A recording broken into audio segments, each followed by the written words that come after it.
prologue. The story begins with a sergeant named Kang, who appears to be trapped with a group of his people and a professor. Apparently, they were all set up on this mission and lured into a trap. As they start to contemplate how many of them are alive and what they should do next, a door opens next to them, and one of the men who captured them comes out. The sergeant is surprised and tries to act when, all of a sudden, the man from the door drops dead, revealing a stranger dressed in a manner that conceals his appearance. He tells them to follow him with the prisoner, leaving the sergeant with no choice. While walking through the hallway, both we and the sergeant are shocked to find numerous dead bodies on the floor, all killed by this single stranger whose identity remains unknown. As they run, the sergeant spots two people who also spot them, attempting to kill them without harming his comrades. The unknown stranger swiftly incapacitates both enemies, leaving the sergeant eagerly wanting to know who he is, and what agency he's from. The stranger, whom I'll now refer to as Timothy, asks them to pick up the pace. A few minutes later, they hear multiple gunshots from a distance, prompting the sergeant to decide to help, but he's shocked to see Mr. Timothy rushing towards the danger, and swiftly eliminating 3 enemies. Realizing Mr. Timothy's tactics, the sergeant concludes that he must be a mercenary rather than a soldier, due to his reckless tactics.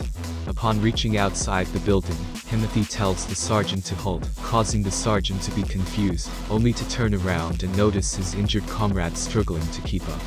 Scolding himself for not realizing their state earlier, the sergeant further respects Mr. Timothy for his consideration of their condition. The sergeant notices that Mr. Timothy speaks Korean, albeit imperfectly, and asks if he's Korean. Mr. Timothy flinches but doesn't respond, confirming the sergeant's suspicion. After a brief rest, Mr. Timothy escorts the sergeant and his team to the rest of his platoon, who were also saved by him. The sergeant is shocked to find his team still alive and not heavily injured, expressing his gratitude towards Mr. Timothy for saving them. Mr. Timothy responds, stating that there's no need for gratitude as he was simply carrying out his commission. Nonetheless, the sergeant thanks him and offers a handshake. Suddenly, they hear something approaching, prompting Mr. Timothy to yell for cover. After a moment, the sergeant realizes they were fired upon by a mortar while covering his ears. The sergeant attempts to locate his comrades, who were all well and unharmed. He waits until his hearing returns, only to hear loud gunshots nearby. Confused, he turns around to seize Mr. Timothy, who appears to be just a teenage-looking kid, shooting at the enemy.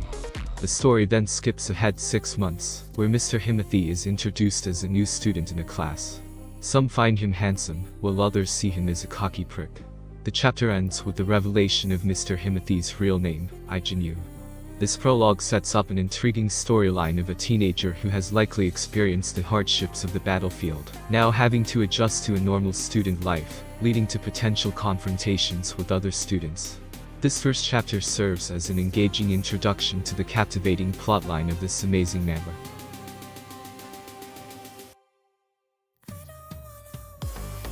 Thank you for watching, and have a great rest of your day.